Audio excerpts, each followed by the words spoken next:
quero que você, por favor, abra sua Bíblia em dois textos iniciais, vão ser projetados. Primeiro, livro do profeta Isaías, capítulo 48, verso 17, que diz assim: Assim diz o Senhor, o teu Redentor, o Santo de Israel: Eu sou o Senhor teu Deus, que te ensina o que é útil e te guia pelo caminho em que deves andar. Eu sou o Senhor que te ensina o que é útil. Agora, segunda carta do apóstolo Paulo a Timóteo, capítulo 3, por favor, abra comigo, versos 14 a 17. O texto diz assim: Tu, porém, permanece naquilo que aprendeste, e de que foste inteirado, sabendo de quem o tens aprendido, e que desde a tua meninice sabes as sagradas Escrituras, que podem fazer-te sábio para a salvação pela fé que há em Cristo Jesus. Toda a Escritura é divinamente inspirada e proveitosa para ensinar, para repreender, para corrigir, para instruir em justiça, para que o homem de Deus seja perfeito e perfeitamente instruído para toda boa obra. Amém. Esses textos e muitos outros moveram os nossos pais na fé para a educação. A reforma protestante, ela não foi apenas uma reforma teológica. Essa é a minha defesa hoje. Ela foi uma reforma cultural. Todas as áreas da nossa sociedade foram transformadas a partir do avivamento que aconteceu no século XVI.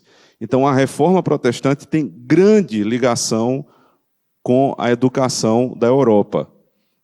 Nós podemos perceber como os frutos foram muito bons lá e podem ser muito bons aqui, se nós acordarmos para esta necessidade.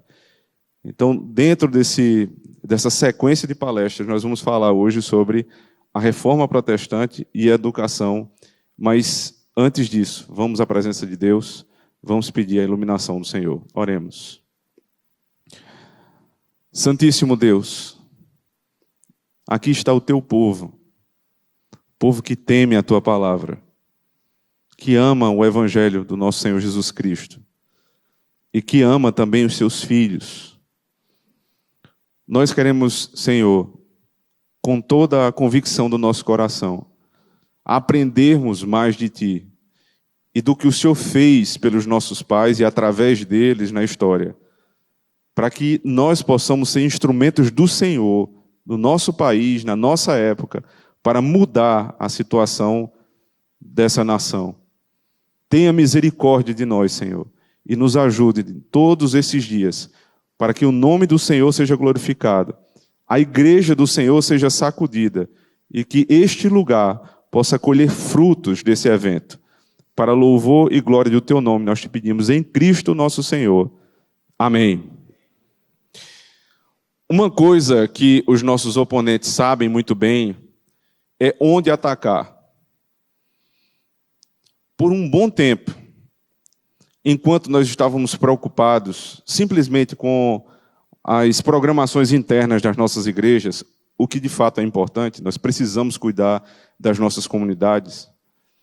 Enquanto nós estávamos preocupados em fazer alguma coisa para que politicamente algo mudasse no nosso país, existia um outro grupo que se preocupou em tratar das raízes e não só dos efeitos. Se preocupou em ir naquilo que é mais fundamental e não tentar resolver a coisa de um modo mais atabalhoado, mais rápido. E eu não estou defendendo que nós deixemos as nossas atenções de lado em relação à igreja local, de maneira nenhuma. Isso é justo, necessário e é uma ordem do Senhor, mas nós precisamos mudar a nossa perspectiva a respeito das próximas gerações. E elas não serão impactadas se nós não tivermos cuidado com a educação dos nossos filhos, não somente em casa, mas no que eles veem nas escolas. Por todo lado, onde vocês olharem, irmãos, há uma pressão enorme sobre nós e sobre as crianças, para que nós pensemos de uma certa forma, para que nós enxerguemos a realidade como eles nos impõem. E se nós, como adultos, temos dificuldade de nos livrarmos de uma perspectiva mundana, de um mundo, como diz o tema do evento, que jaz no maligno, se nós, preparados como já estamos, ou achamos que estamos, temos essas dificuldades, imagina só uma criança de 3, 4, 5 anos. As pressões que eles sofrem do mundo não são fáceis. O que os nossos filhos assistem na TV, o que eles veem pelo smartphone, o que eles ouvem nas escolas, tudo isso vai formando a personalidade e o caráter deles. E se nós não estivermos muito atentos para o que está acontecendo, nós vamos perder os nossos filhos dentro da nossa própria casa, pensando que estamos fazendo algo de bom, mas, na verdade, nós estamos destruindo os nossos filhos com as nossas próprias mãos. O que é que os nossos pais fizeram para que isso não acontecesse na geração do século XVI? Porque se nós temos um ponto para começar, é a Reforma Protestante. Século XVI e depois com o puritanismo no século XVII, foram os tempos áureos da igreja cristã no mundo mais próximo do nosso. Então, se a gente consegue avaliar o que eles passaram lá, nós vamos conseguir também perceber o que nós podemos fazer hoje. Porque os tempos mudam, é verdade, a realidade nossa é diferente da deles, mas os personagens são muito próximos, são muito semelhantes, e todos nós somos seres humanos, seja no século XVI, seja no século XXI. A Escritura, como nós acabamos de ler, ela nos foi dada e ela é útil, segundo o apóstolo Paulo, para o ensino. Obviamente, nós não estamos defendendo aqui que a Escritura é um livro de ciências, observe bem isso, mas que o ensino, ele procede da verdade que foi revelada por Deus. Então, isso não quer dizer que todo o ensino, todo o conhecimento que nós precisamos, ele está na palavra. No sentido em que eu vou aprender ciências na palavra, eu vou aprender biologia na palavra. Mas uma coisa é certa, a verdade está na palavra. E qualquer coisa que fuja da palavra, eu devo rejeitar de pronto. É útil para o ensino.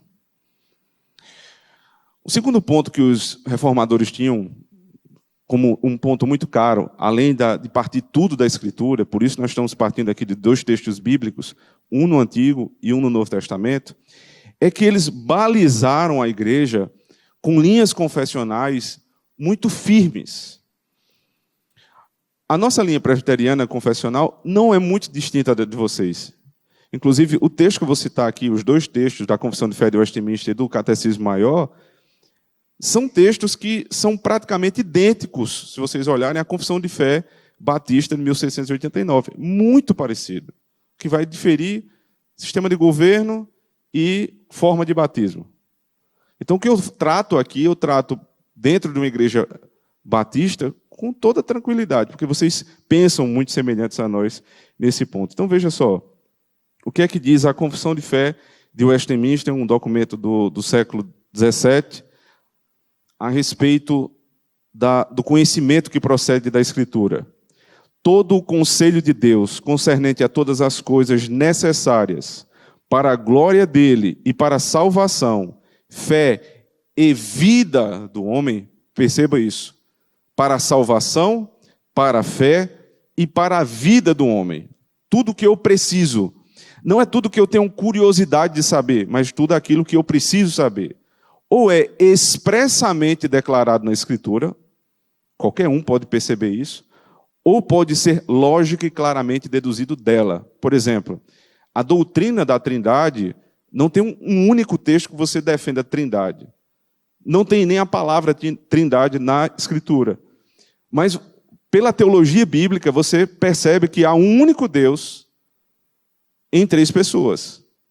é um único ser de mesma essência, de mesma glória, de mesmo poder, que subsiste em 3 pessoas. E isso você faz por meio de uma lógica e clara dedução. Então, tudo que eu preciso saber a respeito da minha vida, eu tenho princípios na palavra. Portanto, quando eu vou avaliar biologia, eu avalio a partir dos princípios. Eu não estudo biologia na Bíblia, percebe? Mas eu avalio a partir do princípio da Escritura. Eu estudo qualquer ciência e ela tem um crivo. E o crivo é a palavra de Deus, porque esta é a verdade absoluta. Catecismo Maior de Westminster, agora tratando da responsabilidade dos superiores, aqui a interpretação do 5º mandamento: honra teu pai e tua mãe.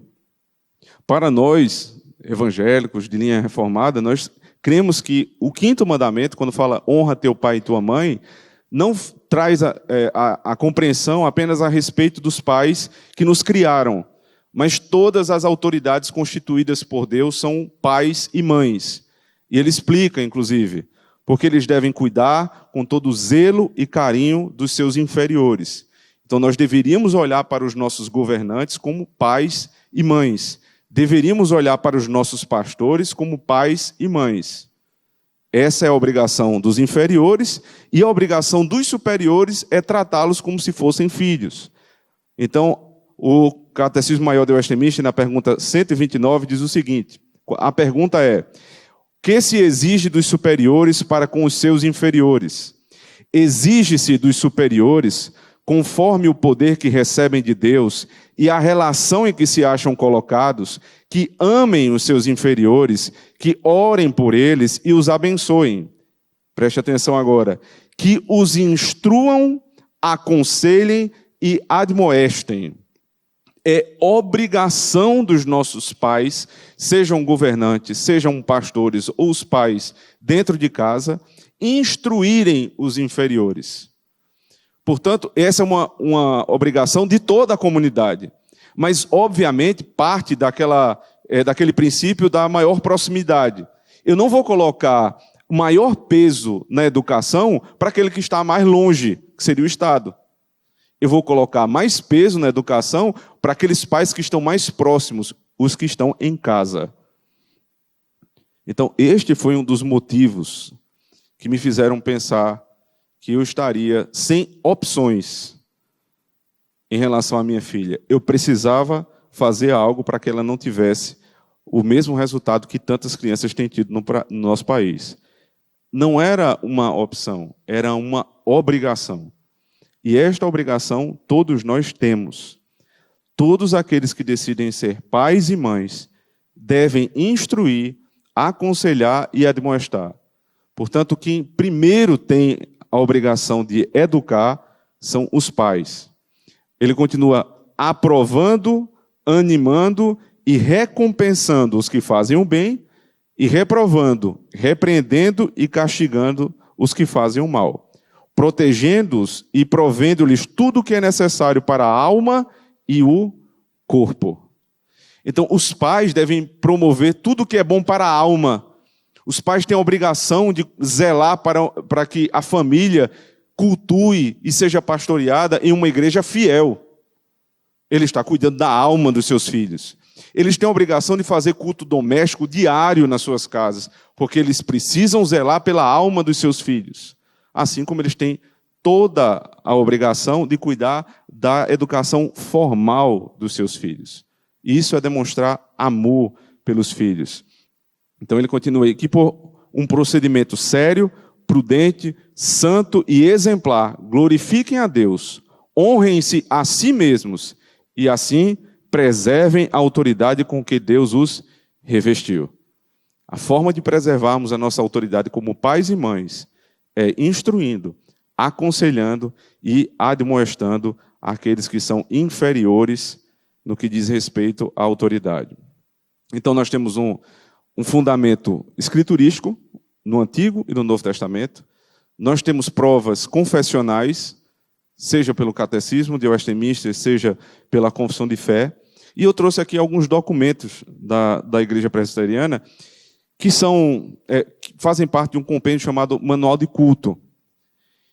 E as duas perguntas que eu trouxe aqui são perguntas que são feitas no batismo infantil, mas que eu já soube que também são perguntas semelhantes feitas dentro de igrejas batistas na hora da apresentação das nossas crianças. Um compromisso que os pais fazem em cuidar dos seus filhos.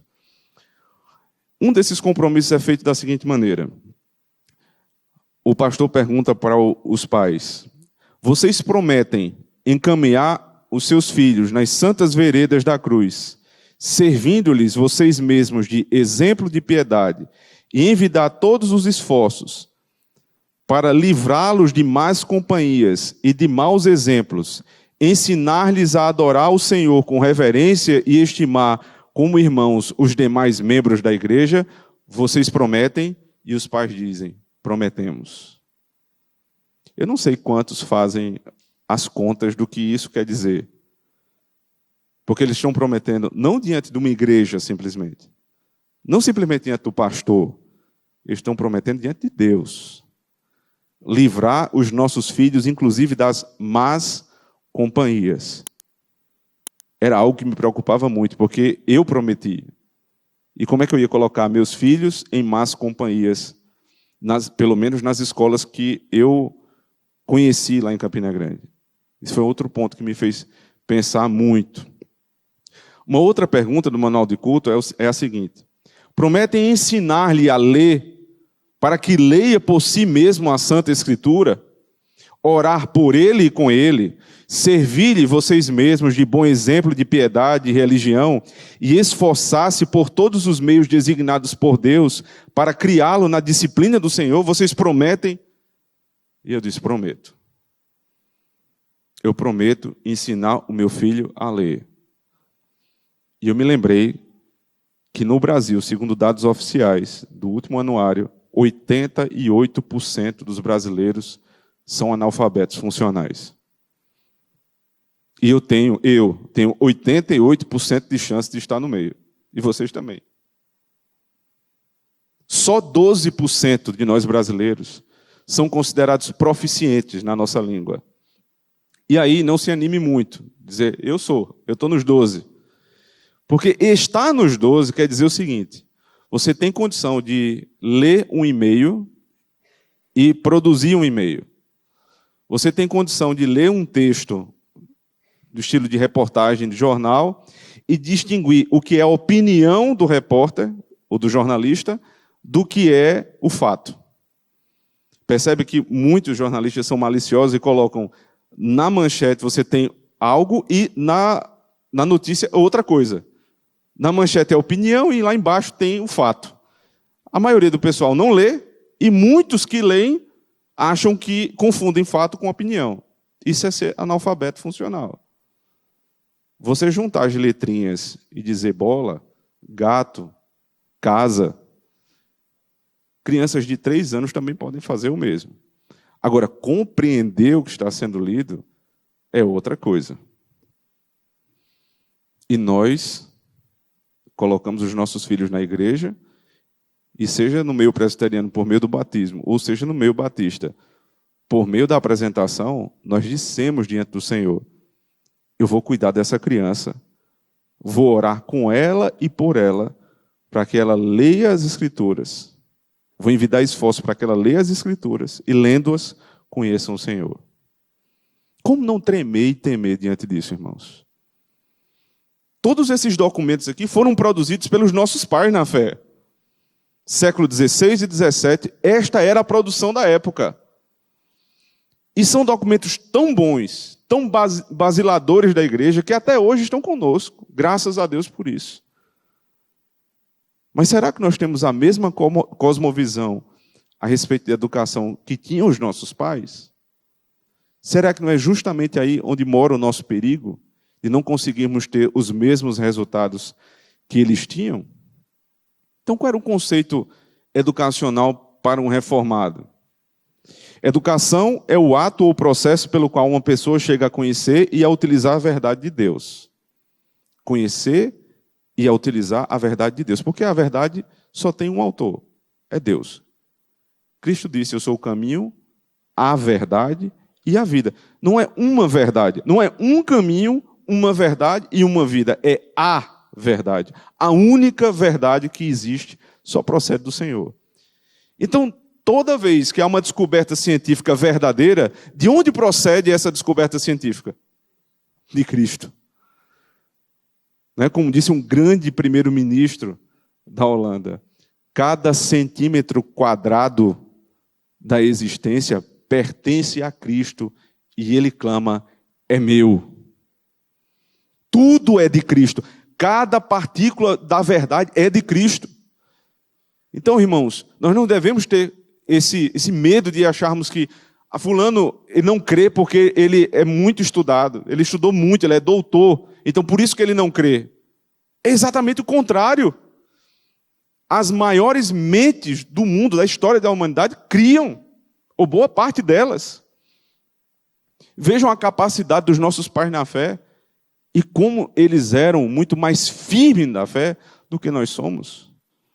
Então, conhecer e utilizar a verdade é o processo da educação.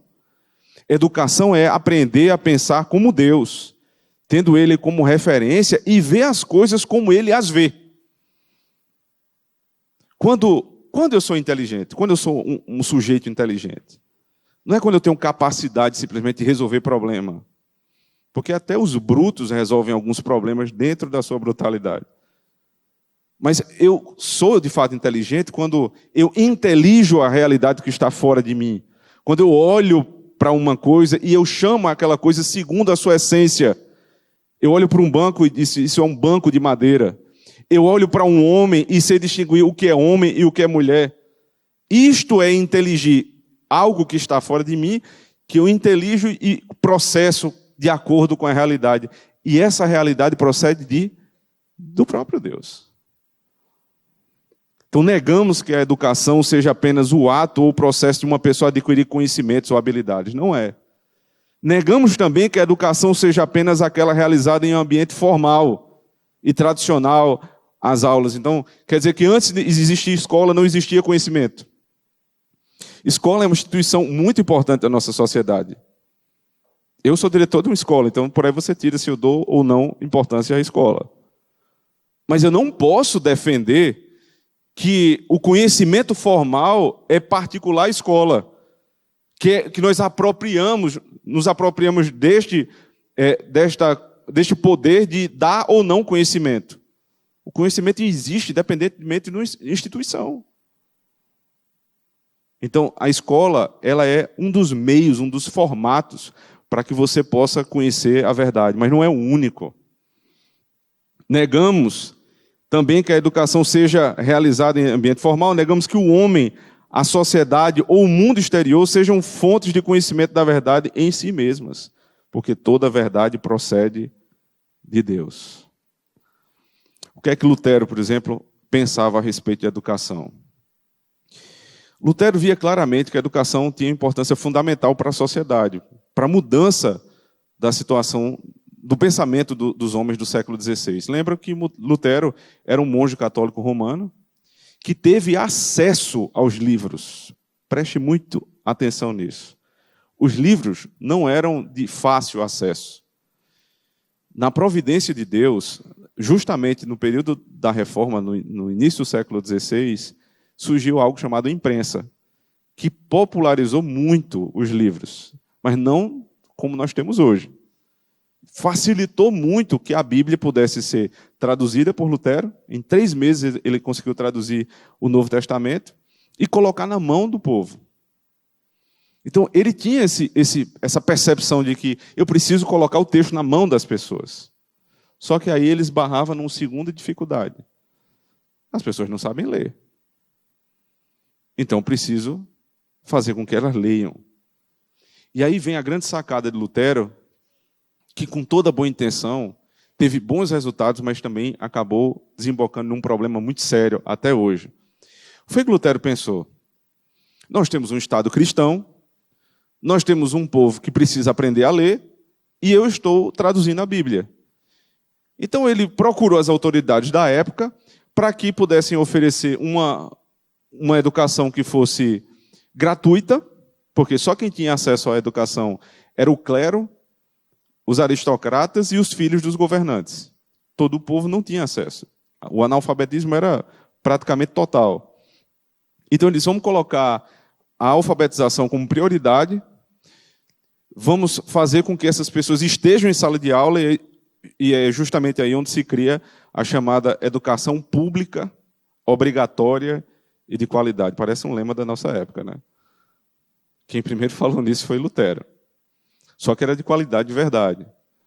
O que ele pensou foi isso. Se nós temos um Estado cristão que é como um pai, e o pai precisa admoestar os seus filhos, então coloquemos os filhos dos crentes para aprenderem a ler. E aí eles vão aprender a ler para ler a Bíblia, e lendo a Bíblia conhecerão cada vez mais a verdade. O problema é que, com o passar do tempo, os estados deixaram de ser cristãos. E aí surgiu na Prússia, né, um outro governante, só que de linha fascista, e disse: a ideia é boa. Agora nós vamos ter educação pública e obrigatória, e se é de qualidade, tanto faz. É justamente o que acontece hoje no Brasil. Você não tem o direito, por exemplo, de ensinar o seu filho em casa. Um problema seríssimo no nosso meio. Em todas as nações de tradição reformada, os pais têm o direito de escolherem se eles querem ensinar em casa ou se eles querem ensinar na escola, por meio de um professor. Aqui é praticamente impossível. O Instituto John Knox tem um trabalho de homeschooling com mais de 1.500 famílias no país e em mais 10 países do mundo. Mas a gente percebe como é muito mais difícil tratar com essas crianças do Brasil. E, ao mesmo tempo, como eles têm resultados fantásticos. Eu não estou colocando a culpa em Lutero, por favor. Lutero, nós devemos muito a ele. Só que faltou um pouco de sabedoria da parte dele em ter cuidado com o peso que se deu ao Estado. Foi importante, a Alemanha começou a ler a Escritura, muitos conheceram a verdade e passou-se a ter aquilo que a reforma tanto buscava, que era o acesso à Escritura e o livre exame da Escritura. O sola Escritura só é possível se houver exame da Escritura. Então, você colocar a Bíblia na mão dos crentes é extremamente importante. Por outro lado, começou a ter divergência. Por exemplo, a grande divergência que até hoje nos acompanha, que divide a igreja entre arminianos e calvinistas, surge do livre exame.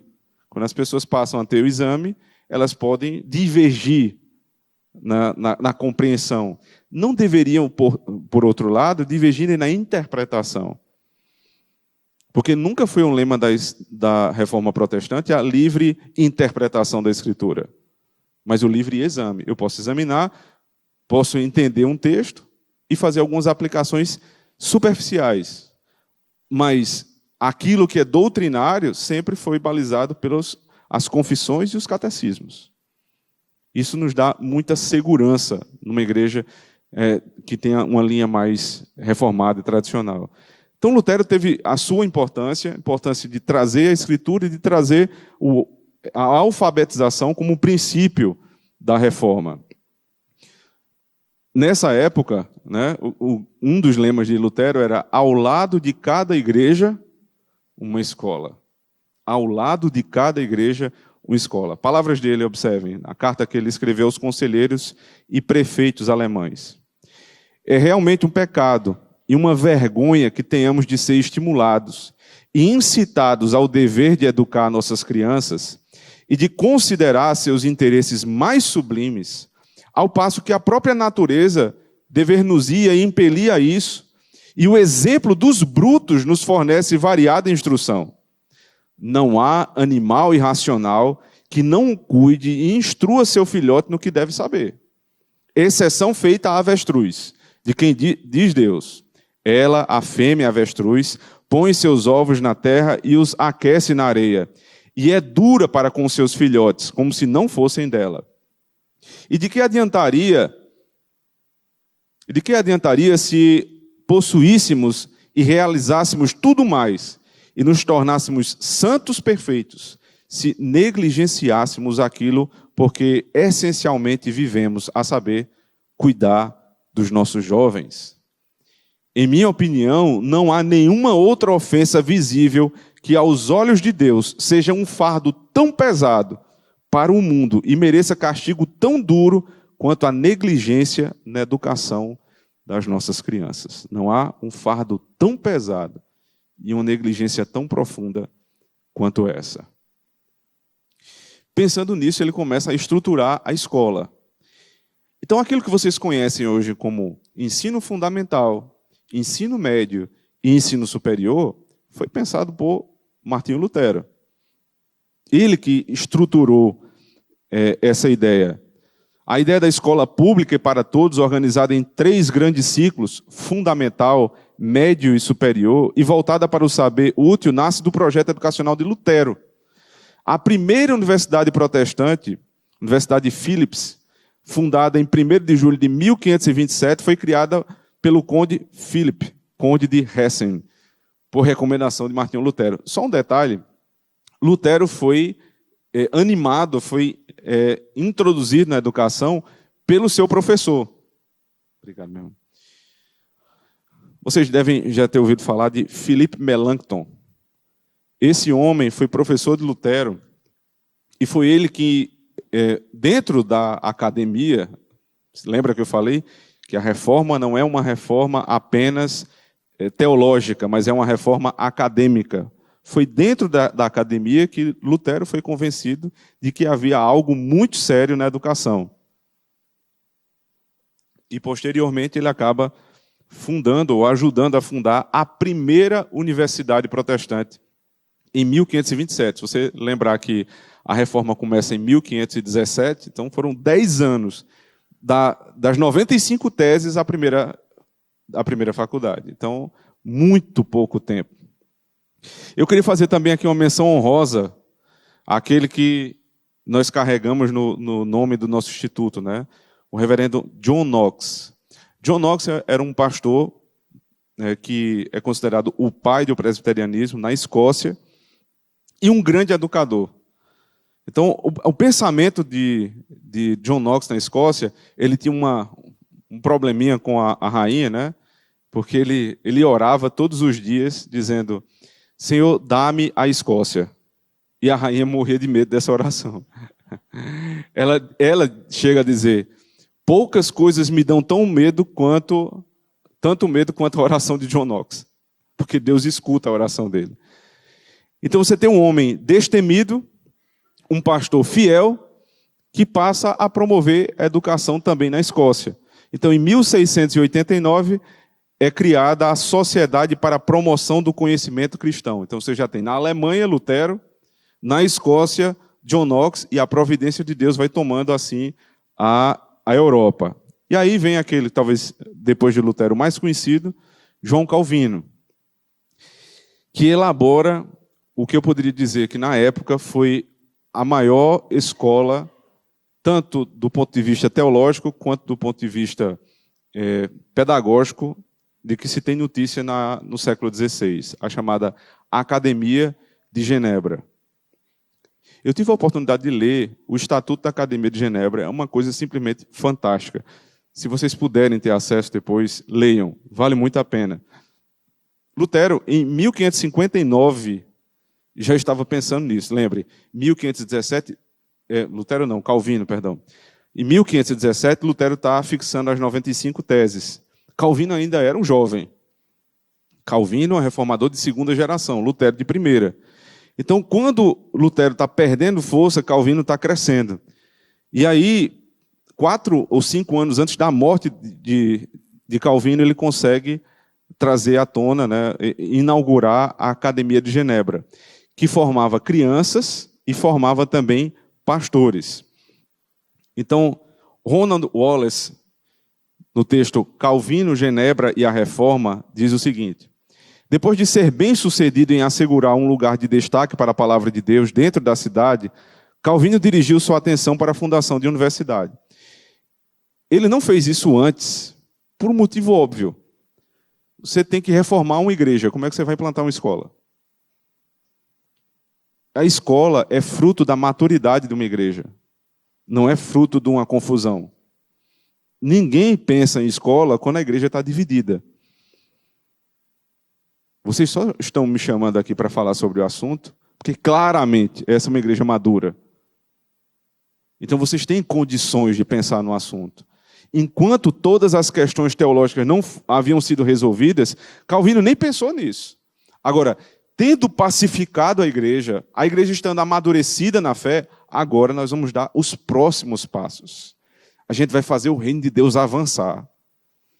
Primeiro nós fazemos o reino de Deus ter paz, depois de toda a confusão da reforma, e depois a gente passa a avançar. Então, somente em 1557, quando a maioria das controvérsias com os oponentes terminou, que eles começaram realmente a agir positivamente em relação à educação. Qual foi o trabalho de Calvino com a Academia de Genebra? Lembro que, na época, só quem tinha acesso à educação eram os filhos o clero, os filhos dos nobres e os filhos dos governantes. Todo o resto não tinha acesso à educação. Então, na Academia de Genebra, ele consegue deixar a educação cada vez menos elitista. Então, ele abre vagas para que todos tenham acesso a uma boa educação. Ao lado da Catedral de São Pedro, da Igreja de São Pedro, que era onde ele pregava, lá em Genebra. Então, ele segue os níveis de Lutero e ele divide a escola em duas partes. A escola privada, que ela é privada não porque é privada, como a gente pensa hoje, mas era a escola dos jovens, desde o ensino infantil até o ensino médio. Era chamada escola privada. E a escola pública, que era a formação dos ministros. Quem ficava à frente da escola pública era Teodoro Beza, um grande reformador da igreja. Quais são, então, os resultados, por exemplo, desta academia? A primeira vez que desembarcou uma missão protestante no Brasil foi enviada por João Calvino.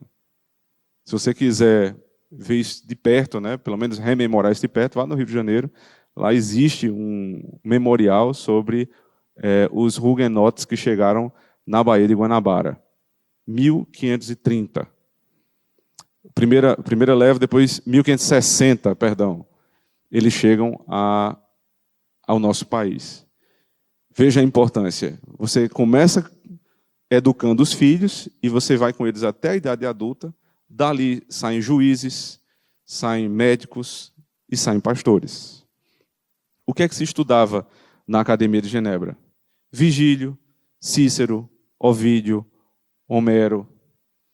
Os estudos humanísticos eles eram incentivados, mas eram dirigidos de um modo a que servissem à compreensão da palavra de Deus.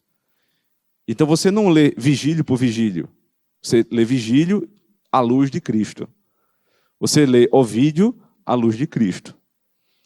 Lá no Knox Kids, que é o braço infantil do Instituto John Knox, as nossas crianças, aos 5 anos, elas estão lendo Luís Camões, a epopeia mais alta da nossa língua, mas eles não leem à luz do catolicismo romano. Eles leem à luz da nossa fé, à luz de Cristo. Eles têm contato com outros textos clássicos.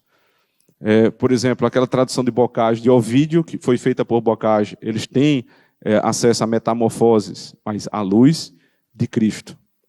Crianças muito novas, que assim que são alfabetizadas, não vão ler textinhos bobos. Eles vão ler textos clássicos, porque a gente está tentando nivelar por cima. E aí, quando você nivela a educação por cima, tudo que vem abaixo fica mais fácil. O contrário é o que tem sido feito na educação brasileira. Você nivela a criança até a adolescência por baixo, só texto muito fraco. E aí, quando chega na hora do Enem, do vestibular, seja lá o nome que se der na época, a criança vai ter dificuldade. É claro, porque ele foi exposto só a textos muito baixos. Por outro lado, se ele passar a vida inteira com Camões e Ovídio, qualquer coisa que se der lá adiante vai ser muito tranquilo. Então, era isso que os nossos reformadores faziam e é isso que nós estamos repetindo. Ninguém está inventando a roda. É exatamente o que sempre foi feito e sempre deu certo. Por isso que é clássico, né? Então, o que é que Calvino falava sobre as ciências? Livro 4, Institutos da Religião Cristã. Quão ricamente merecedoras de honra, palavras de Calvino, são as humanidades e as ciências, as quais refinam o homem de maneira a dar a ele a dignidade da verdadeira humanidade. O que nos torna mais humanos é um apreço, uma honra pela verdadeira ciência. Porque o que é ser humano? Nós vamos ver amanhã uma perspectiva antropológica da educação. Educa-se o homem conforme concebe-se o homem. Então, o que é o ser humano? Eu vou só dar uma palhinha. O ser humano é formado de corpo e alma. Tudo que nos foi exposto, que considere corpo e alma, é válido. Mas todo conhecimento meramente material esquece a outra parte de quem nós somos. E todo conhecimento que prima por ser meramente espiritual e despreza o corpo, também não considera quem nós somos. Então, a verdadeira humanidade é tratar o homem como ele é, corpo e alma. Os grandes textos clássicos não desprezam a alma e também não desprezam o corpo. Eles trabalham para que toda a potencialidade do homem seja desenvolvida. Então, nós nos tornamos mais humanos à medida que nós nos tornamos mais inteligentes. E nós nos tornamos mais animalescos à medida que nós emburrecemos. Você perceba como uma pessoa mal educada, não no sentido só de etiqueta, mas no sentido mais abrangente da palavra, como elas são semelhantes aos brutos, aos animais. E como uma pessoa bem educada, você consegue ver imagem e semelhança do Criador. Porque eles estão mais próximos daquilo que o Senhor deseja de nós. Qual era também a perspectiva que os reformadores tinham a respeito dos professores? Na minha família, nós temos muitos professores. Como pastor, eu sou professor também.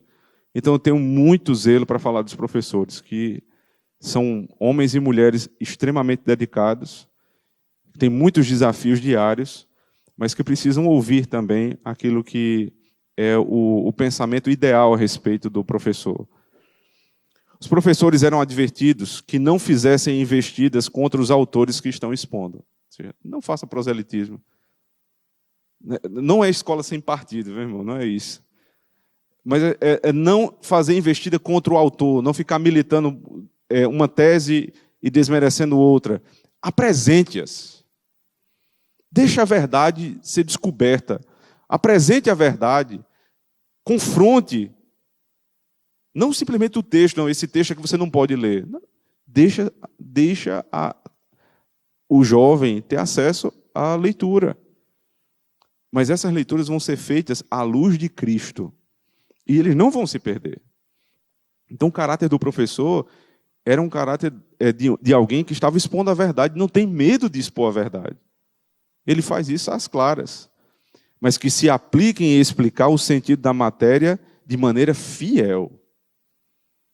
Basta ser fiel, não precisa ter medo de que, lendo Cícero, nossos filhos se desviarão. Lendo Homero, nossos filhos se desviarão. Eles vão aprender filosofia grega e vão deixar o cristianismo. Não vão. Se deixarem, não foi por conta disso. Seja fiel e exponha. O diretor deve ter um espírito debonair, cortês, não demonstrando uma atitude rude ou amarga, de maneira que sua vida como um todo possa dar aos estudantes um bom exemplo. Então, a figura do professor, na educação clássica se diz o seguinte: o professor ele ensina a pensar e a agir. Não é só pensar. Se ele ensina a agir, então o modo como ele age diz muito, ensina.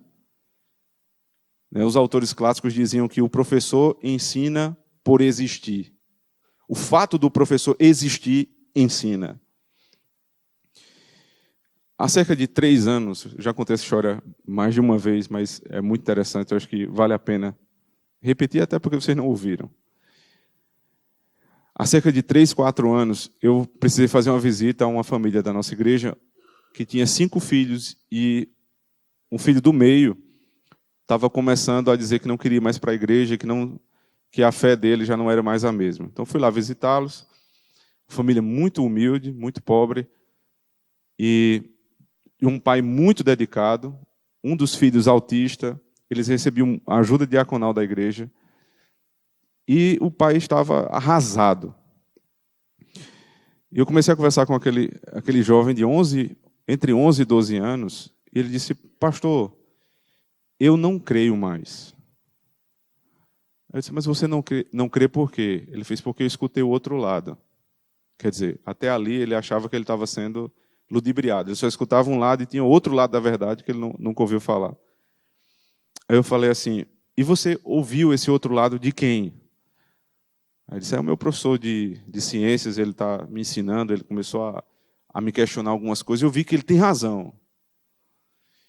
E daí em diante existiam duas formas, né? Tentar demovê-lo por meio de uma explicação racional, escriturística, ou outro caminho que eu escolhi, tentar fazê-lo pensar. Eu disse: me diz uma coisa. Esse teu professor, ele é um homem que tem uma família estruturada, bem casado, cuida dos filhos e também te ensina? Aí ele disse: não, pastor, é um doido. Aí disse: quem está dizendo é você, não sou eu. Né? Foi ele que falou.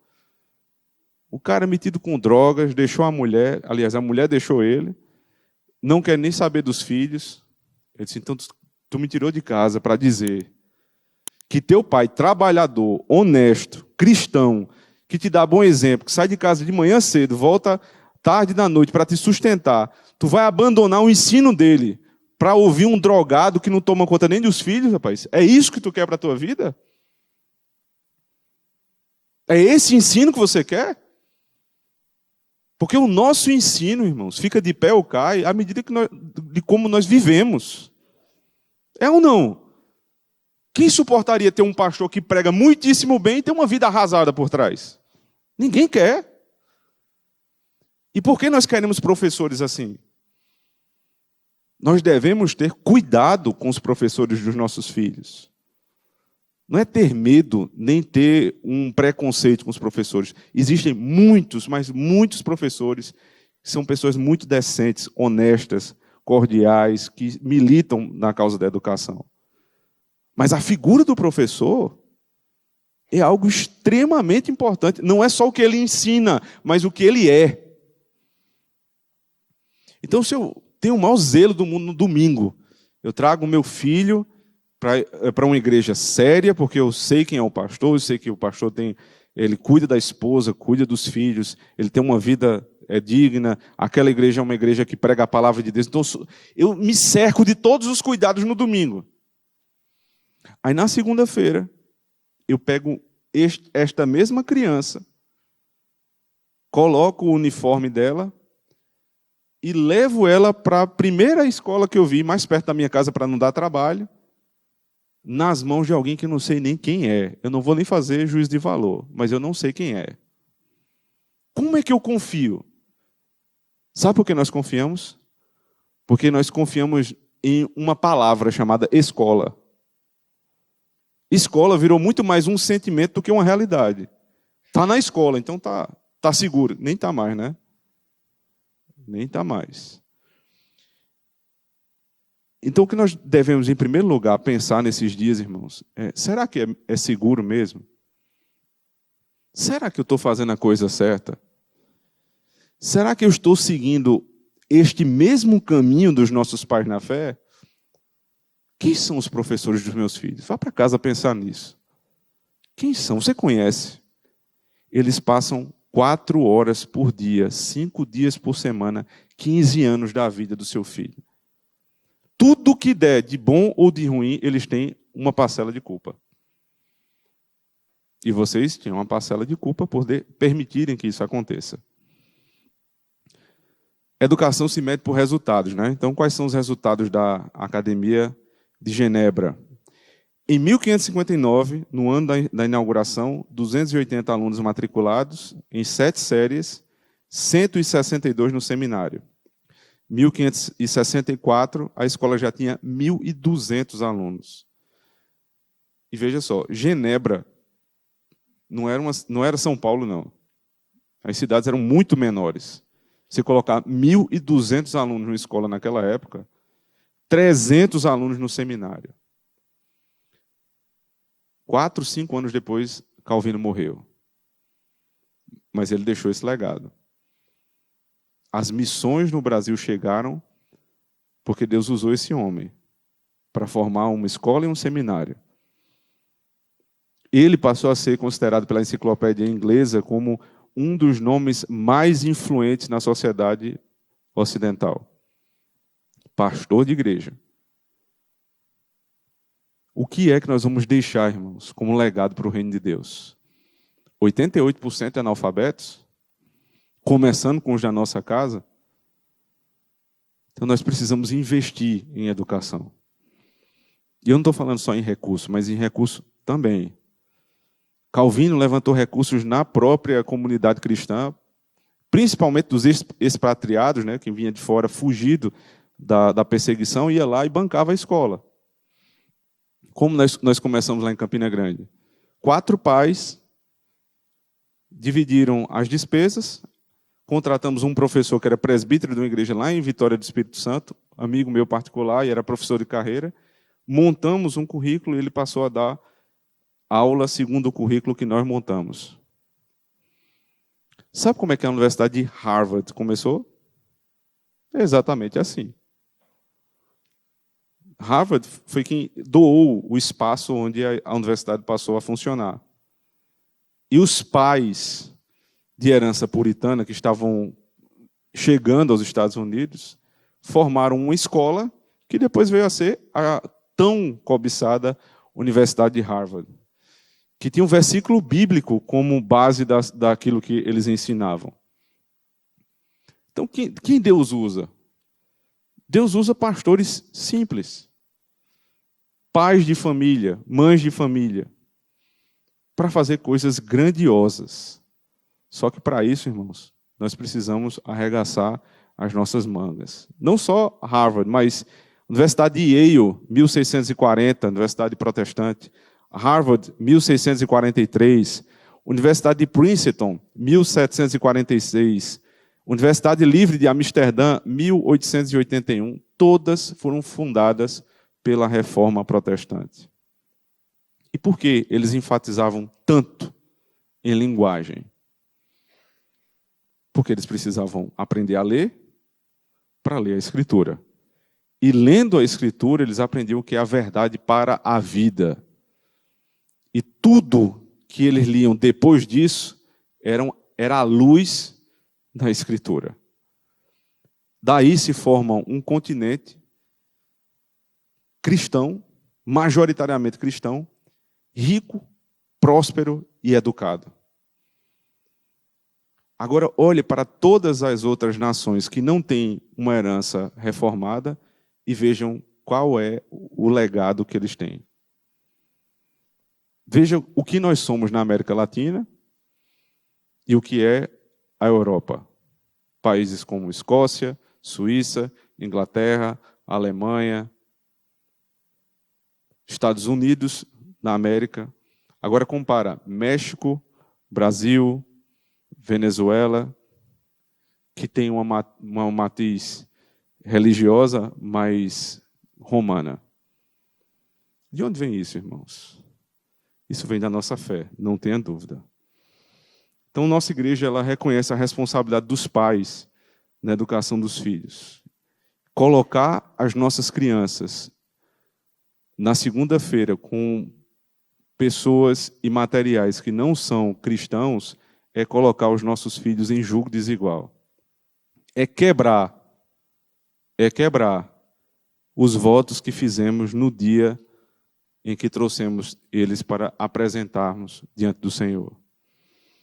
O analfabetismo, irmãos, ouçam bem isso, é um grande empecilho para a expansão do reino de Deus. Nós somos a religião do livro. Na verdade, 66 livros, né? Como é que a religião do livro permite que alguém seja analfabeto? Por isso, onde a reforma chegava, acabava o analfabetismo.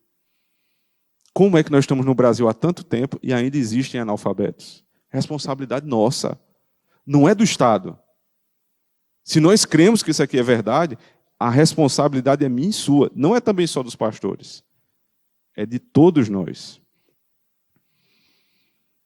E aí a gente se pergunta por que a igreja perdeu a relevância nos debates públicos.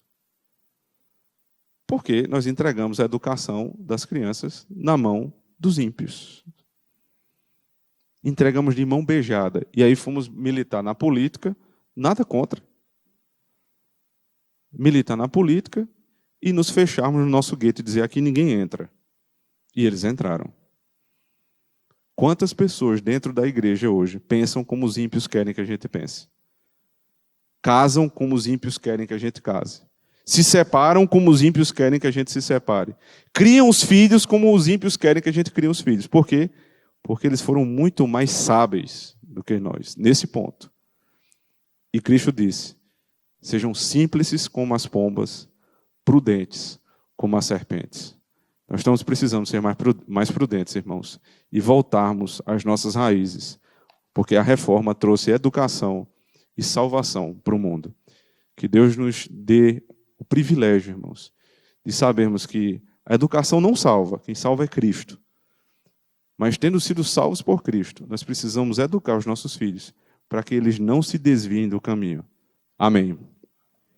Vamos orar ao Senhor. Senhor, damos graças a Ti, ó Pai, pela bênção de estarmos reunidos essa noite, para meditarmos e nos lembrarmos de tudo o que o Senhor fez ao longo da história da igreja, para o bem do Teu povo. Levanta nessa cidade, Senhor Deus, homens e mulheres, ávidos por dar aquilo que há de melhor para os seus filhos. Honrar as palavras que foram ditas aqui no dia da apresentação. Para que nós, Senhor Deus, quando chegarmos diante do Senhor, não sejamos cobrados por algo que até os animais sabem, que é instruir, a necessidade de instruir os nossos filhos. Abençoa-nos, Senhor Deus. Abre os céus, nos dando recursos. Nos dá também sabedoria, comprometimento.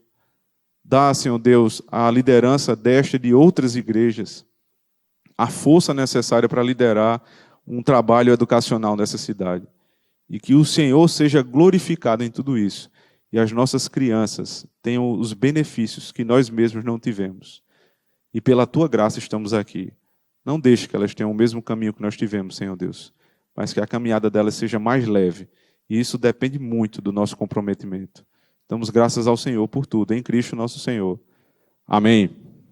Amém.